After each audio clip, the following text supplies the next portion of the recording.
Well, hello and welcome back to Rare Classic Cars. I thought today, on Thanksgiving Day, first of all, I'd say Happy Thanksgiving, but I do a video on what makes, or at least used to make, a Cadillac a Cadillac. I saw a number of comments on my video where I was talking about the XT6 and the XT5 modern Cadillacs and crossovers compared to this, and I just thought I'd point out a few things that were characteristic of Cadillacs, and no, now they're kind of all gone, I would say. Not all of them, but most of the things. The first thing is Cadillacs of this era, you knew that they were Cadillacs because of that signature kind of power dome hood that you have here that had this distinctive shape. Now, you have this surface obviously that comes up into a sharp crease, and then it comes to a point, a forward point on the nose here. And this would kind of get blunted as the 1970s would go on because of the bumper standards. You couldn't have that pointy element to the bumper, and so the cars lost some of the plan view that they had. In other words, this V from a bird's eye view, because they had to meet that bumper impact standard. But they still had it. And that was a distinctive Cadillac cue for a number of years. Now, you'll also notice that the surfacing on the hood did change over time. On a car like this, and even the let's say 71 Eldorado. The 71 Eldorado, you have a similar surface, but it's a beveled surface. It's more sharply creased, and you have this bevel that runs the length of it. That was new for the 71 Eldorado, that beveled theme that continued in the rear. This car doesn't have it. And then when the Eldorado was revised for 1979, the chief designer, Wayne Cady, just decided that the car was smaller, so it didn't have as much real estate on the hood. He got rid of the bevels, and he got rid of really this surface. If you look at that 79 Eldorado and the 80 Seville hood, you'll notice it's just a sharp crease. These are just a series of sharp creases on the hood. There's not this fillet that you see here where there's curvature to it. It's just a series of sharp creases, and that was because the hood kind of has a lot of ins and outs because there's a lot of real estate. So they're trying to give it some dimension. But as the hood gets smaller, well, that kind of got eliminated. Now, the second thing that a lot of Cadillacs had was this egg crate grille texture. And I don't know why the egg crate was synonymous with luxury, but this was not just a Cadillac thing. The Olds 98, as an example, had an egg crate grille texture, and some years the Buick Electra did. So on the upper end cars, if you look at like a 1972 Olds 98 versus the Delta 88, the Delta 88 has the vertical blade grille, the 98 has the egg crate grille. And for whatever reason, egg crate came to be synonymous with luxury. Now, sometimes Chevrolet would copy it and try to make their cars look a bit more upscale, but the egg crate grille texture, that is a luxury / Cadillac hallmark. That's another thing. And of course, Cadillacs always had these vertical signatures, and they're perfectly vertical. What Cadillac was insistent upon in these days was that these lamps and the fenders had to be perfectly straight up and down. No curvature, no tipping inward. Same with the taillights. If we look out back here, you'll see these taillights are perfectly vertical. They aren't canted at all.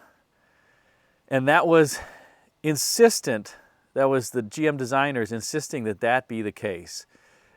Numerous designers wanted to tip these a little bit inboard because visually they look like they're spreading outboard a little bit. That's just your eyes playing tricks on you. And some designers were advocating to have a slight tip in toward them, but that lost out. The chief designers of Cadillac were adamant that they had to be perfectly straight up and down. And if you're doing clay models, there were rails that were used for the clay models, and you'd basically take a line off the rail so to make sure that it was straight up and down. So that was also a Cadillac theme for many, many years. And they continue that a little bit to this day. You can see that XT5 has a vertical lamp signature, and they have a bit of a vertical lamp signature in the front, but it's not quite the same, I would say. Now, the other thing that was very Cadillac-y was these Squircle-style wheel arches. And this graced many different Cadillacs over quite a few years. It did not ever grace the Cadillac Sevilles or even the early 90s Sevilles. The 76 Seville had round wheel arches, so did the 80 Seville, the 86, the 92, etc. So this was really just a feature of the other Cadillacs. The Eldorados in particular had them. but that always made a Cadillac too. Now, you also did get some distinguishing features that made your Cadillac a Cadillac on the outside. This car has the hidden wipers that were introduced in '68 that gave you these pork chops that were called on the hood.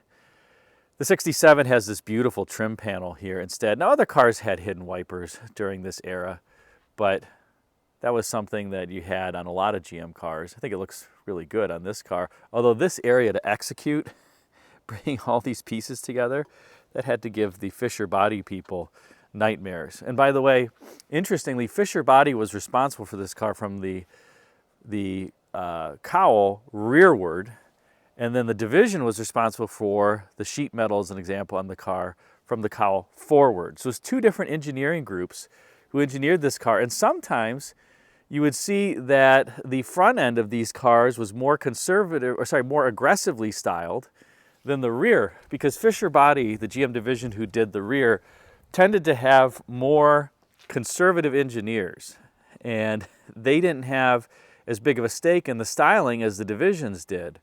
So they would kind of groan and moan over the styling on the rear because they wanted something that was easy to stamp. It's kind of amazing that this car made it through to production. The chief engineer and the chief designer, I don't think got along very well. I've heard stories that the Cadillac design team really had to fight for this quarter panel because this is one piece. This isn't seamed at the top.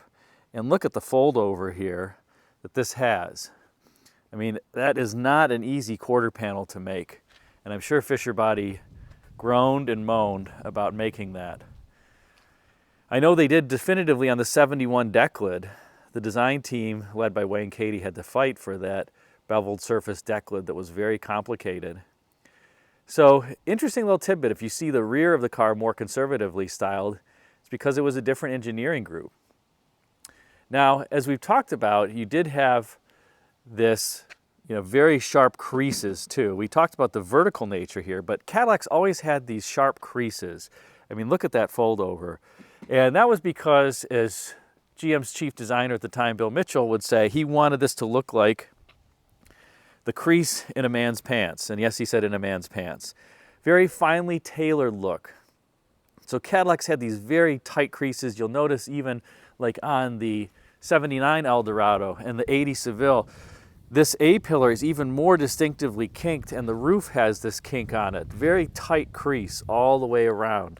And that was to give it that very neat, handsomely tailored look that was distinctively Cadillac during the era.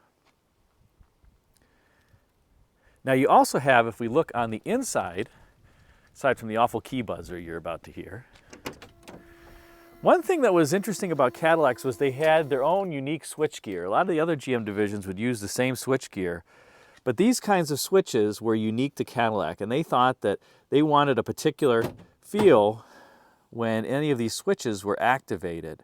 So these were Cadillac exclusive switches, same with the headlamp switch, and the gear shift there is Cadillac exclusive, kind of a funky bend. Of course, the IP and everything else was. But Cadillac distinctively wanted to ensure that they had their own switchgear on these so that it just had the right feeling to it. The only thing I can say that they used that was similar to the other divisions was the power seat switches down there. That was the same. They didn't change that piece of switchgear. And of course, you have under hood. Back in this time, every GM division had its own distinctive V8 engine.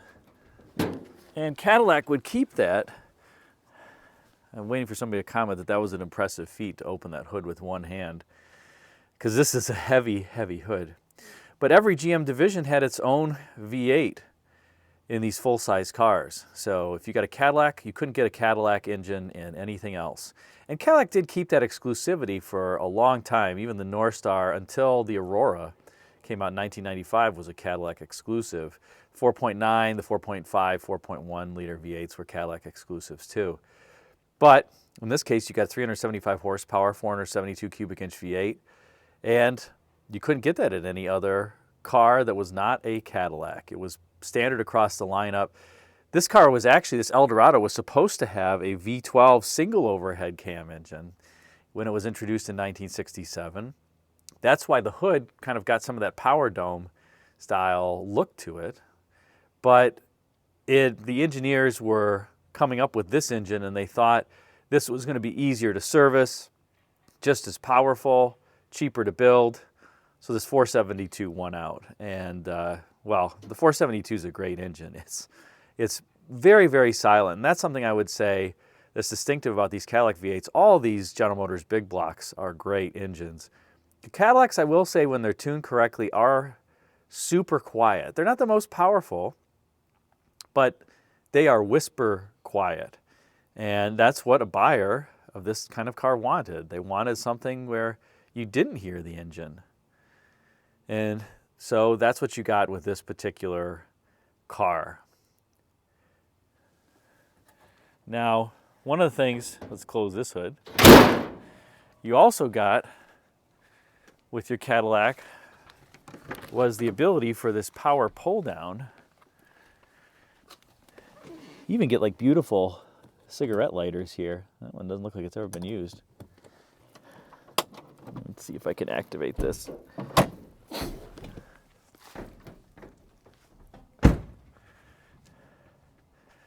There's an old 8-track tape. I'm not trying that in the 8-track. I don't want to risk it chewing it up. Look, by the way, how big this trunk is. I mean, the car cover's obviously taking it up. There's the original. These Eldorados came with that style cardboard box for the jack and the spare. It's never been on the ground.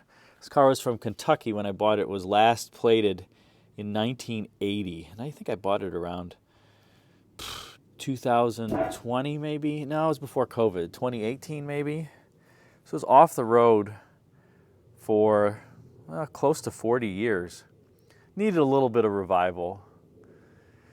But you got this super beefy mechanism. Now on this car, believe it or not, this trunk pull down is vacuum operated. This is not electrically operated. The later ones would be electrically operated. They'd have a motor here. They'd eventually go to a less beefy setup than this. Like the 76 Seville had a lighter weight one with plastic gears. This one, it's beefy. So, and you can also see they didn't want people slamming the trunk, so they put this little damper here that basically gives it more resistance when you close the trunk, which isn't great. I mean, somebody who's not that strong, this is very stiff resistance to overcome. But they didn't want, like I said, somebody slamming the trunk. But now you push on it and watch, you kind of soft close it and then it'll pull it down. You'll hear it go, you'll hear like 2 clicks.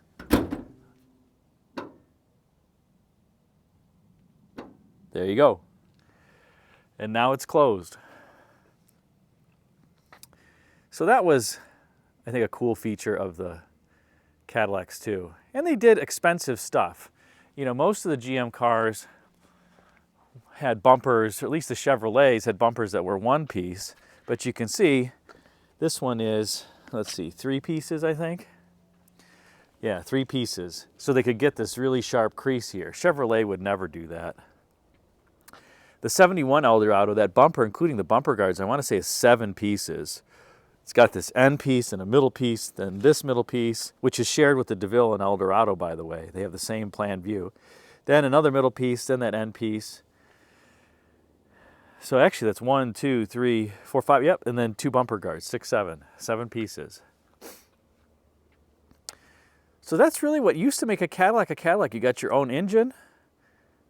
You had Cadillac suspension tuning too. You got unique hardware on the inside. You got the key vertical signatures, the Squircle wheel arches, the egg crate grille, the power dome hood,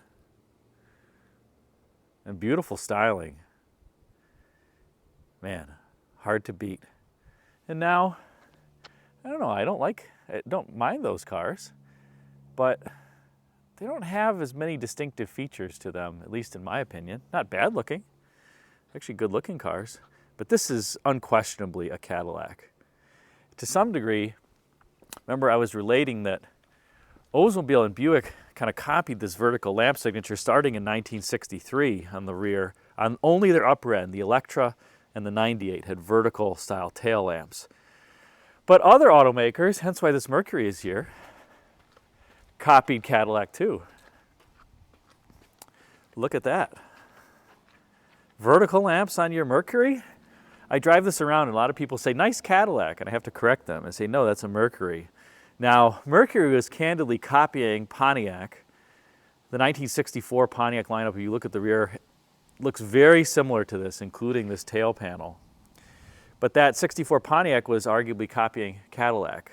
So you've got a copy of a copy. And I think Mercury did a great job. I love the detail that they have in these vertical lamps. I love the 68. It's the last year of this vertical theme. I think it's the most beautiful, especially the fastbacks. But unquestionably, this came from Cadillac, and the first year that Cadillac had these vertical fins was 1948, by the way. And it just continued on and continues to this day. So let me know, what do you think about this? I will also say another thing that made Cadillac a Cadillac. I think they used their logo in more places than in anywhere else. This old school wreath and crest. By the way, this is not technically correct for 69, having this on the sail panel, but I think it looks naked without it. Previous owner put this on here, and it looks like it belonged there from the factory. My guess is the dealer put it on. I know some dealers were putting these on in 69 because it just looked naked without it.